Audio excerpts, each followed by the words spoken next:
So after I've taken the center line from F, sorry, let me just correct that. So the center line will be from F, then I say deduct T's. So remember, we always deal with the bigger wall, so it's going to be 700 minus 270, and divide that by 2, I get 215. And because I've got two areas where I'm having T's, so I'm going to multiply that by 2 and get 430, which I minus from 745, and I get 6315.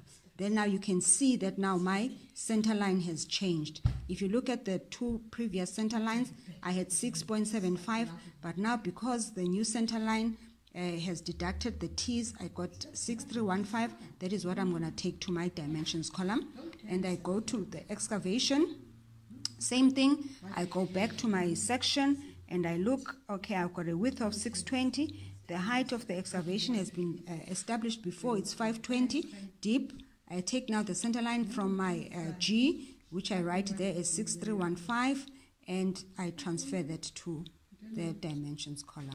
And then I move on. Now I'm at I, which is my 110 brick wall in superstructure, and the height is the same, it's 2950. Now I go back to my drawing and I want to determine what is going to be the length of that wall from there, and it is going to also end there because it is going to be in between my 220 and my 270 brick wall. So I go to the bottom and I add my dimensions over there to determine what that length is going to be.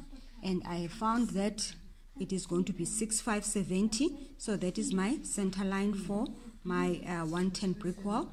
I do the same thing in foundations, put the same center line. I do the same thing for my footing, go to my section to determine, and in this instance I can see that I've got a 500 width, the height is the same, so I'm going to have a 500 by a 230 millimeter thick foundation. Then, still while in the foundation, in the concrete footing, I have to deduct T's because you can see that my 110 brick wall makes a T with my 220 and also makes a T with my 270. So then I have got a 270 meeting a 110 brick wall. So I take my section, footing section dimensions from that, from the 270 brick wall. So I take 700 minus that and I get 215.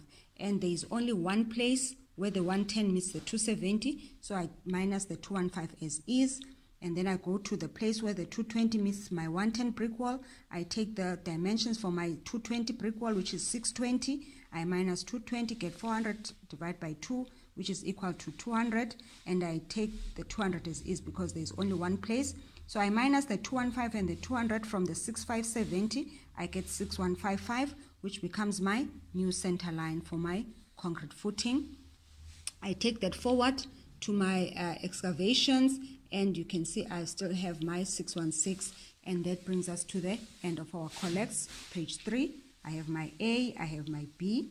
Just to note, you can see that if we take a look at the whole 110 brick wall collects, you can see I've got the same center line for my superstructure and same center line for my foundation. But when I get to the concrete, because there are T's, my center line changes from 6.57 to 6.16, and it's the same also for my excavations. It is going to be 6.16.